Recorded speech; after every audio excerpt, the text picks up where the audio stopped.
Peace, y'all, and welcome to Reiki and Reality. I'm your host, Kenya Wright.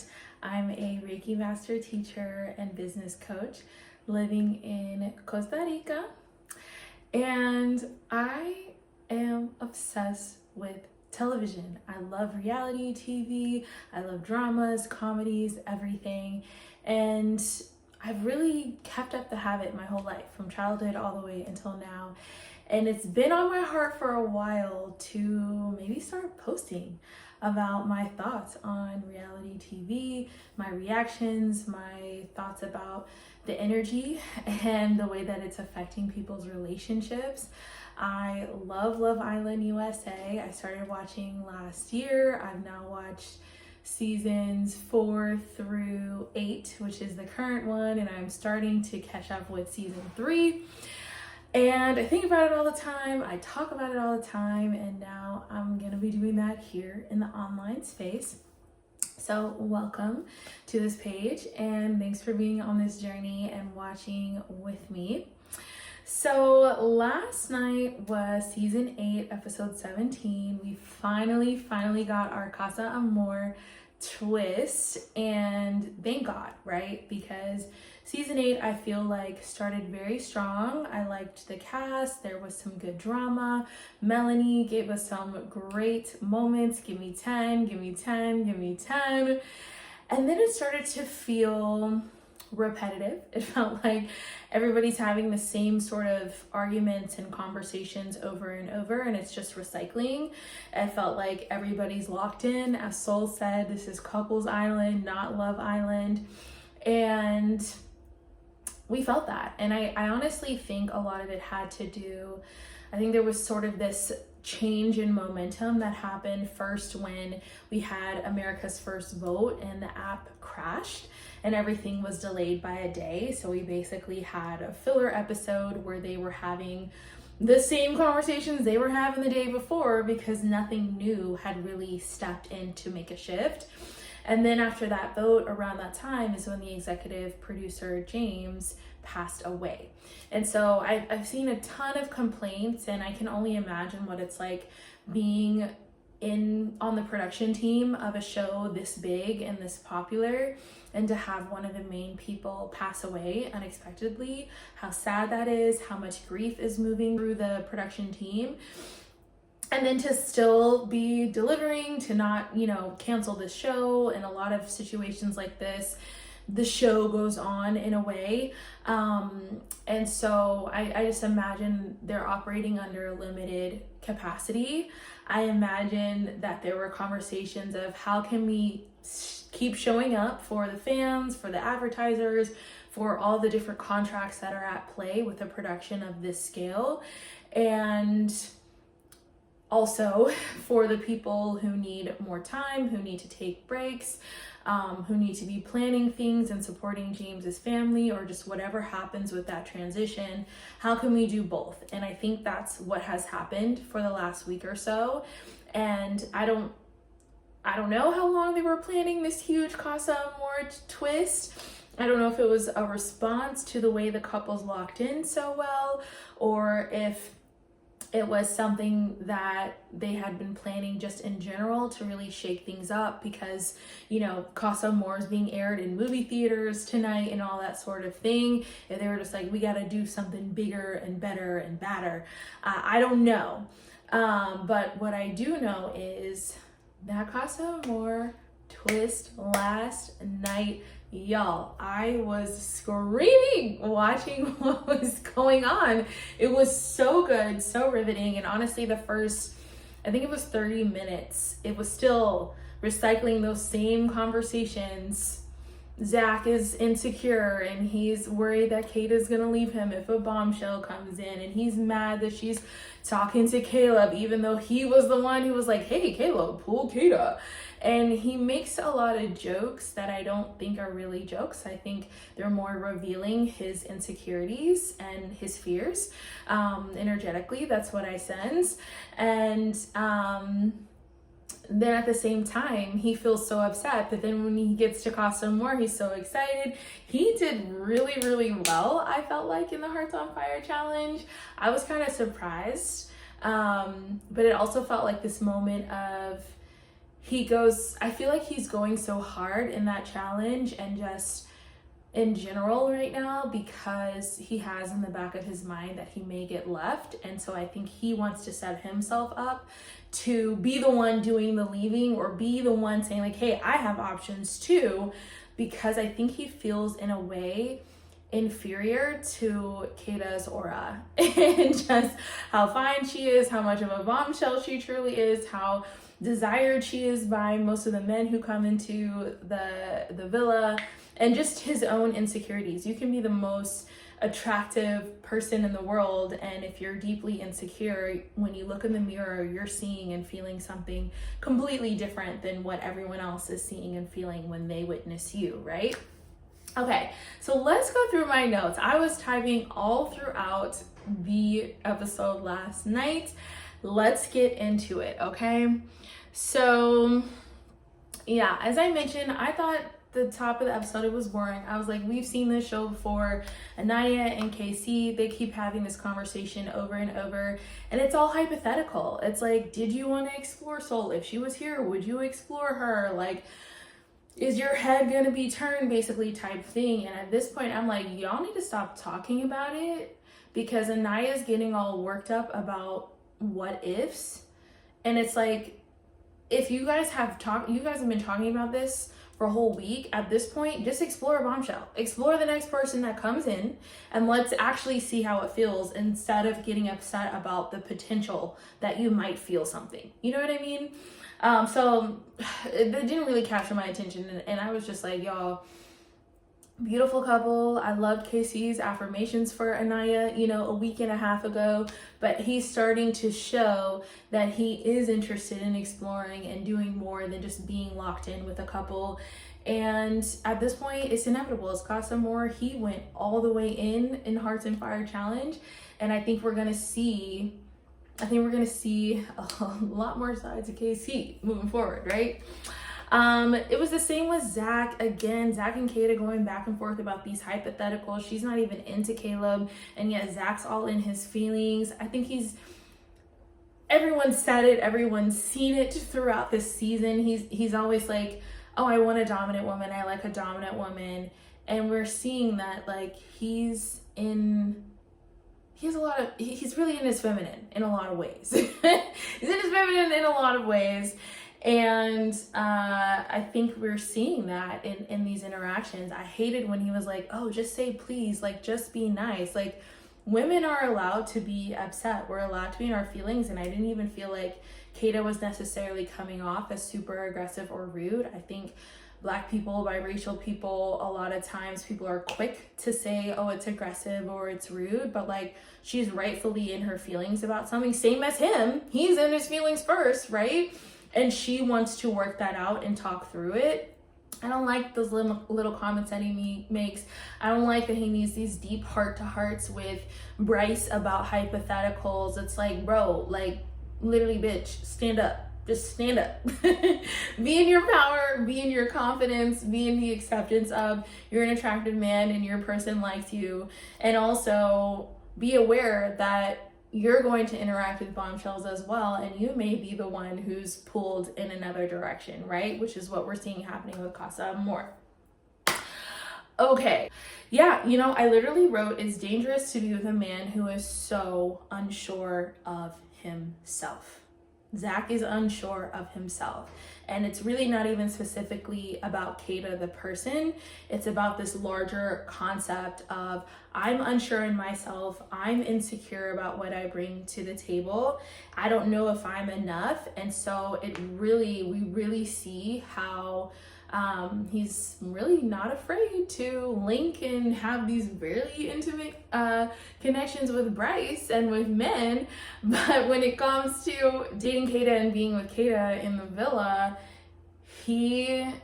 every single small micro action he's paying so much attention to, and he's allowing it to knock it off of his center and get him ungrounded. Okay, Kenzie, I've been done with this girl for a while. yeah, I think she is great television, and seeing her with this Casa Amor reaction has been amazing, so entertaining. And also, she's been pissing me off because the fetishizing of Corbin, I feel like they have a very physical connection, and she seems to be completely unaware of the ways that she has been fetishizing this man, of the ways that she has been lustful in her connection. I think it's so funny that she's like mad at the comparison between her and Gabe, and the boys didn't even use the term lustful to describe her connection with Corbin, but ultimately we have seen that it is lustful. It's all about, oh, I miss your kisses, I miss your shoulder kisses, like you gotta kiss me in the bed, and he's DJing the box in the bed, and all of this stuff. It's all about kissing and their physical connection.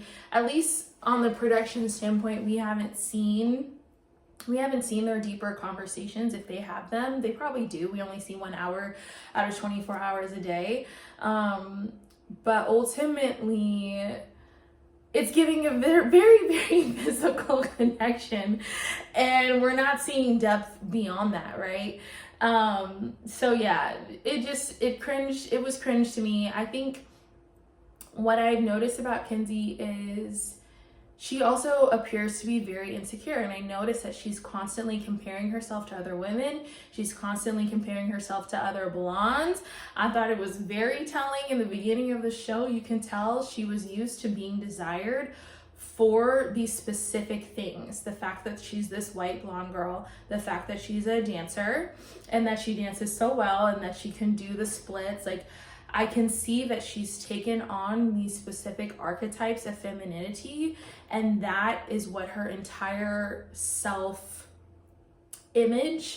is rooted in, right? Like, we heard her comparing herself to Melanie, comparing the way that Corbin responded to Melanie versus the way that he responded to her, and like whose feelings is Corbin protecting and all that sort of thing. I find her to be very insecure and very aware of how she stacks against other women. The whole conversation we saw was her telling Corbin like 100 ways that he can pay attention to her better. Oh, I like when we make eye contact. I like when you touch me. I like when you kiss me, which are the basic things that you do when you actually like someone, and when you feel, even especially with the eye contact and like looking their way when you're not actually like interacting with each other, it shows that sort of that invisible thread, right, between the two of you and that connection that you have. And she's pointing out to him that he doesn't do that, and the reason why is he doesn't have that, honey. Y'all don't have that. Y'all aren't vibing in that way, which is okay, but it is a signal that y'all, this connection is, I don't know, it's skin deep. It's not going anywhere, right? And it's funny to me because her whole analogy this whole time has been, I want to be the gazelle and I want to be chased by a lion, which is crazy because you're literally describing predation. You want to be prey and you want the predator to be running after you. Like, that's actual. The gazelle is in a trauma response. That's a life or death situation. And that's how you're describing your ideal dating experience. That's crazy to me. Come up with another analogy, Kenzie. Like, what are you calling in with that, right? So anyway, but again, even if we were going to use her analogy, the gazelle is not begging for the lion to chase her. The gazelle isn't saying, hey, bite me in the neck right here, I need to feel something.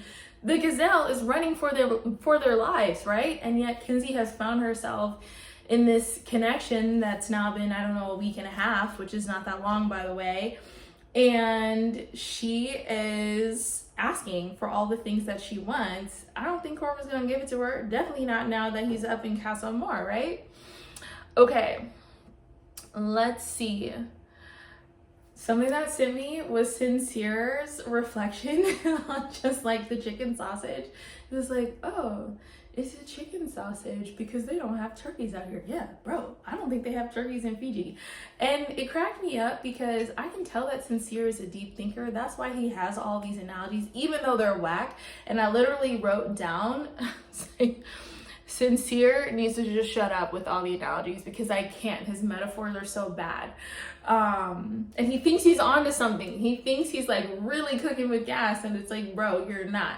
So anyway, but that one, I was like, okay, you're thinking kind of deep. I've literally been in the same situations, traveling abroad and then realizing I can't get a turkey sandwich because it's no turkeys in South Africa. All right, bet. Never really considered that there's just certain animals that just aren't somewhere.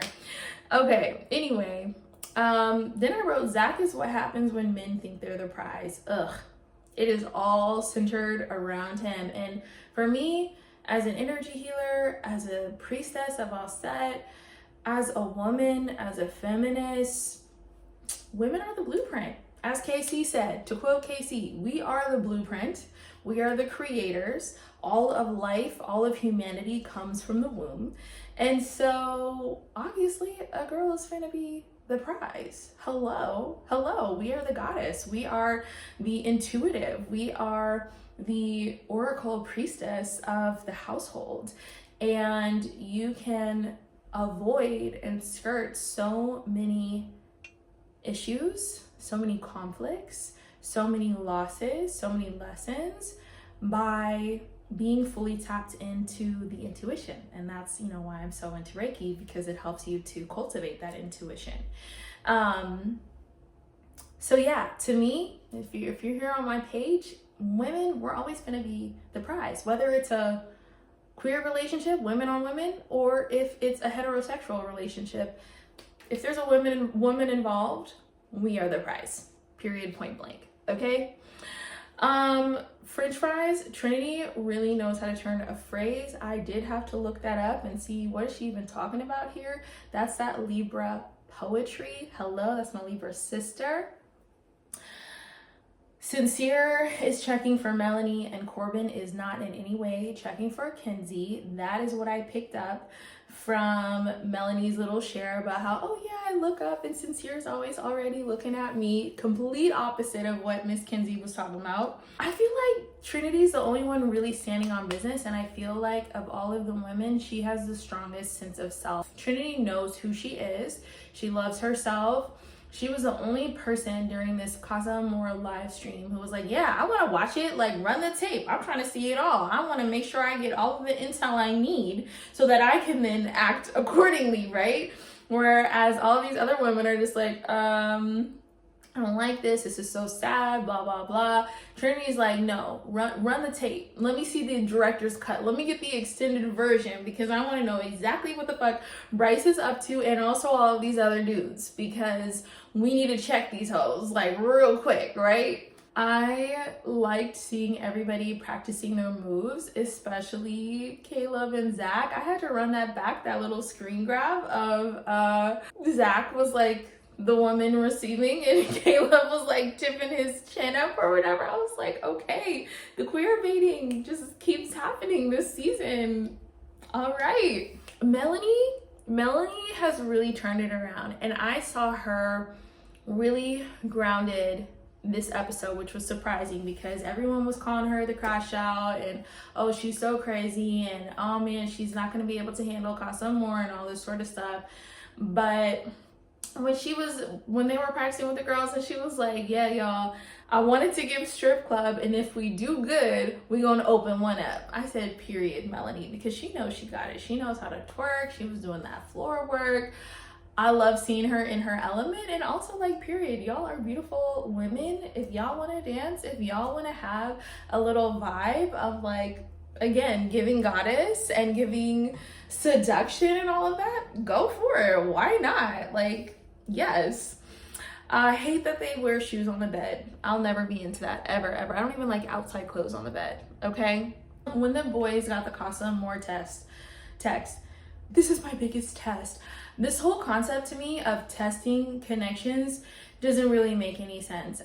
In regular dating, you're not like testing your connections. You're not going through these tests with a bunch of other people. Maybe you're dating multiple people at first and you're trying to see who you like best, but to me, like, the concept of it being a test, I just don't like that phrasing. It makes me think of school. It makes me think that you have to have the right answer. It makes me think of how when a teacher makes a test, the teacher is determining what the right answer is, not you. And if they don't like your interpretation of an answer, then it's just considered wrong. To me, I don't know. Maybe I'm going too in depth with that. I don't really fuck with it. Okay. I've never seen Sincere happier than when this Casa Amor twist was announced. I knew the moment they released the photos of the cast, I saw Sincere and I said, people are going to be fooled by this man. He's got the name Sincere, which makes you assume that he's going to be what? Sincere. But I said, no. Just off the energy, off the vibes, off the Reiki. I said, he is going to be the least sincere person in this villa. And here we are, 2 weeks, 3 weeks in, and that's the case, right? I have never seen him happier. Now, my second thought about the Casa Amor twist and the live stream is that this live streaming aspect of Casa Amor for the women to the men, the fact that it was like a movie night basically, and also the fact that this is on national TV, that we're all watching them go through this live, more or less. This is a crazy environment for breeding shame. Shame is one of the lowest vibrations. It is one of the lowest vibrations on the planet. It's like shame and then death on the David Hawkins consciousness map, okay? Shame is the belief that at your core there is something wrong with you, and guilt is the belief that you have done something wrong. So of course guilt and shame are both in here, but I was watching that and immediately I felt bad. I actually did. I felt bad for the guys for a moment. I was like,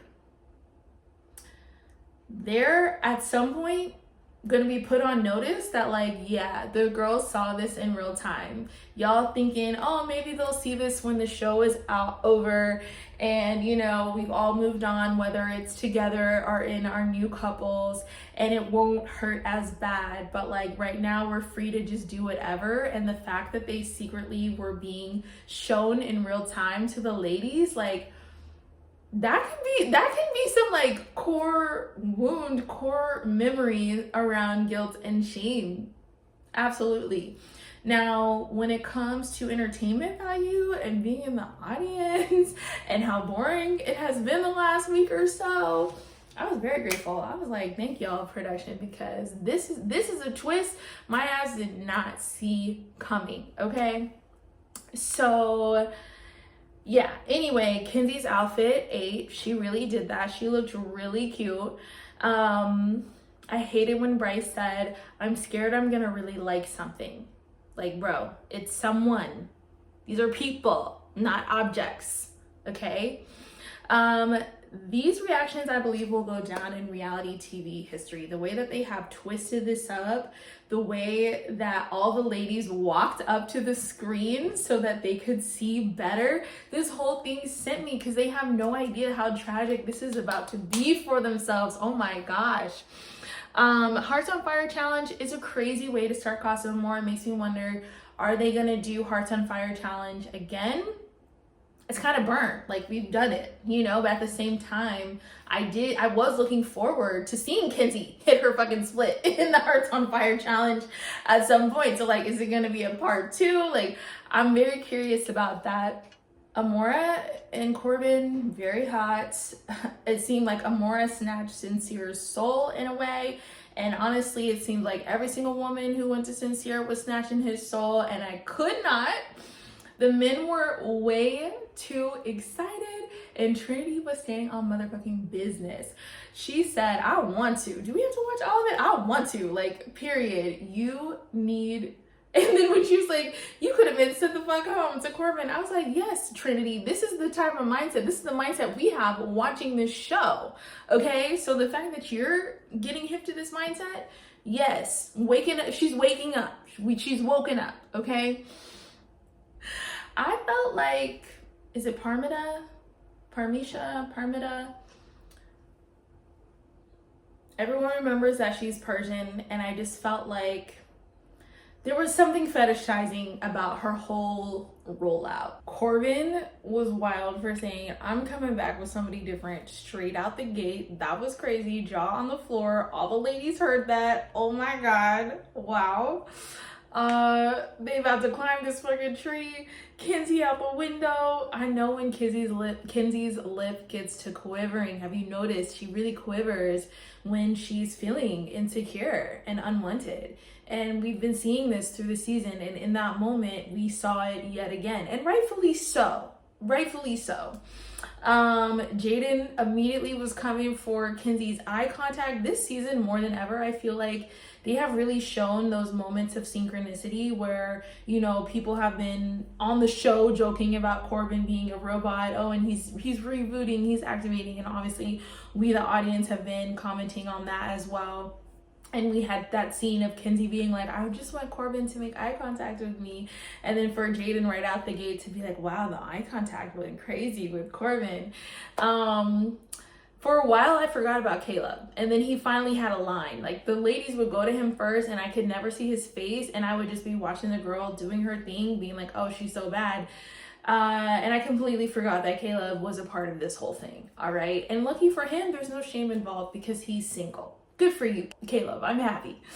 Bryce, just crazy. It's not the only thing that's hard. Like, why are we admitting these things on national television?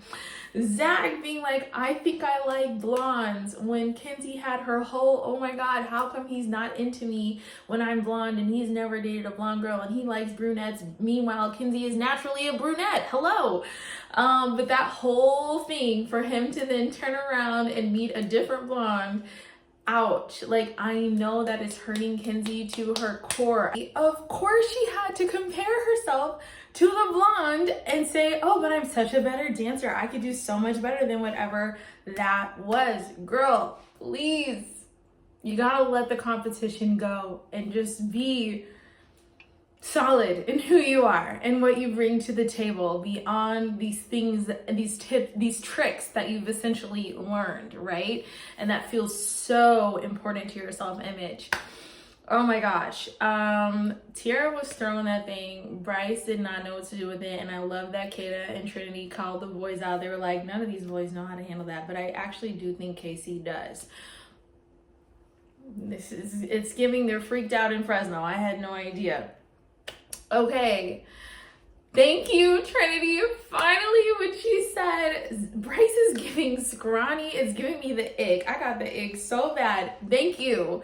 Thank you, Trinity. You have woken up. You are here. You've joined the group chat. Thank you. Yeah, and she still wants to walk. She's a little gangsta.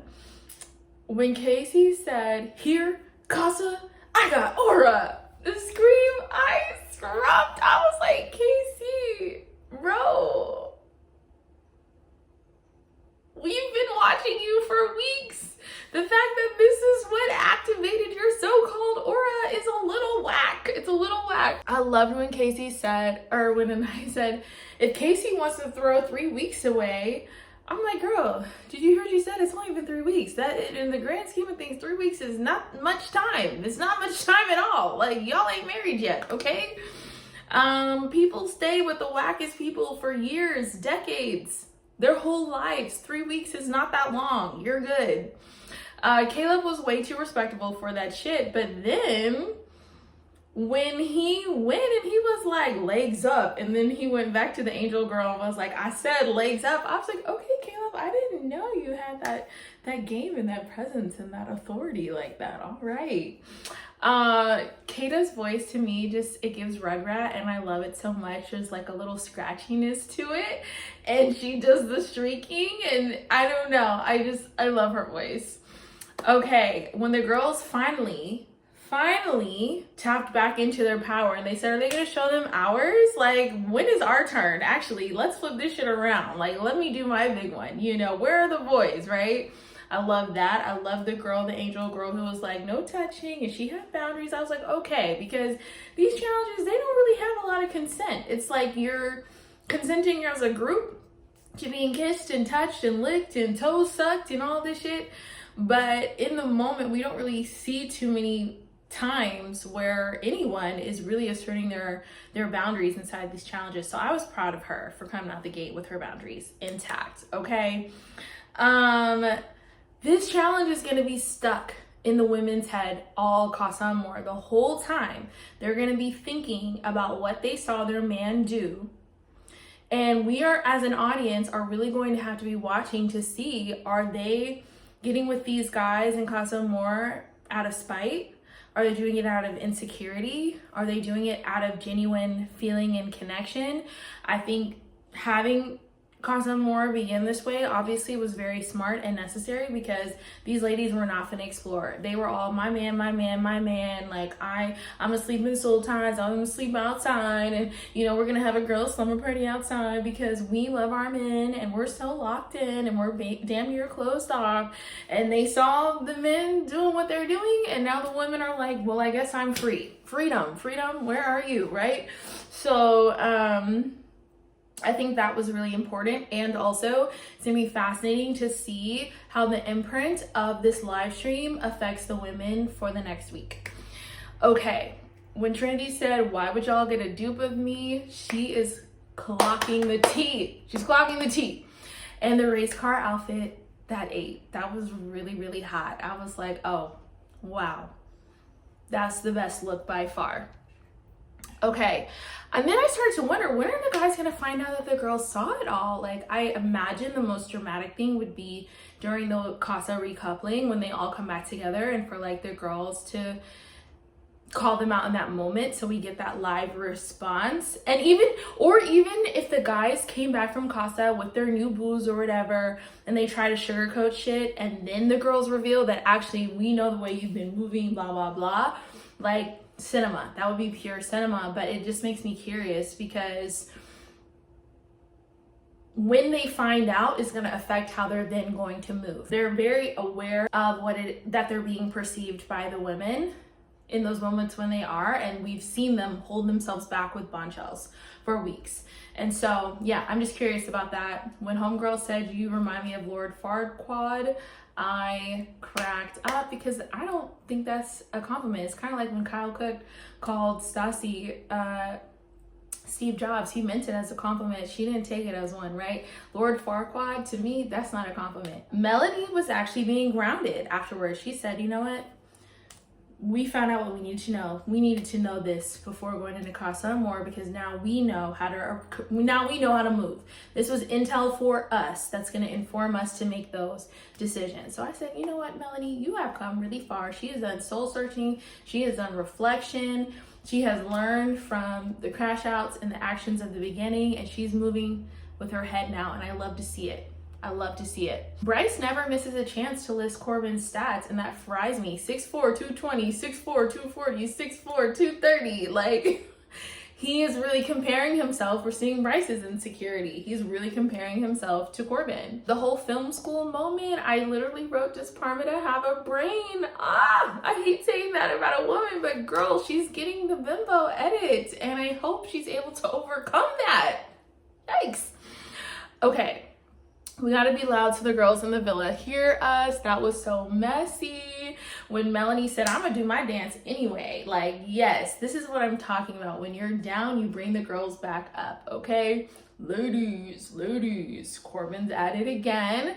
I was actually shook when he kissed Tiara. I forgot that, like, then the boys were gonna have a turn. I thought they were all just gonna have like a conversation. I forgot that the boys get a turn to dance for the girls, but then most of the boys didn't even do it. They would go up to the girl, Corbin would spin her around and then make the girl dance on him again. I was like, y'all are supposed to be putting on this show, okay? And that is not what was happening, okay? I thought that was lame. Strong man. Bryce, so insecure. I'm sorry, boo, but only you can find that inner strength and love for yourself. So I wrote, someone send Bryce some swag, please. He's so femme, I can't. And is this gonna be a repeat of Nick last year when no one wanted him in Casa? He thought he was hot stuff, and he's an attractive man, but he got to Casa more and got dumped. You know what I mean? When Caleb listed all the girls that he liked, I was like, okay, so all the white girls. Yeah, got it. right. Sincere is so unappealing to me at this point. I hated his outfit. I didn't like looking at him. I didn't like his dances or whatever. I thought the music department ate though, because they played Ever Since You Love Me, Go Knicks, okay, and then One Direction for Zach, because he's a One Direction fan. And Zach, he was looking at that girl, he put the finger in the mouth, he kind of ate that, but it also shocked me. And it goes back to the, like, he feels like he has something to prove because he feels so insecure. When Melanie said we shaved our whole cooter, I just wrote, I love these ladies. Wow, they're so real. Kinsey's like, oh, he'll never hear from me again. It was just like, Zach's never gonna see my eyes again. And I think she went hard with that for a few days, then she forgot because she was into Corbin. So do I think she'll never talk to Corbin again? No, I think she's gonna give him the 3rd degree. When Trinity said, men will literally fuck a ham and cheese sandwich, stop feeling a type of way.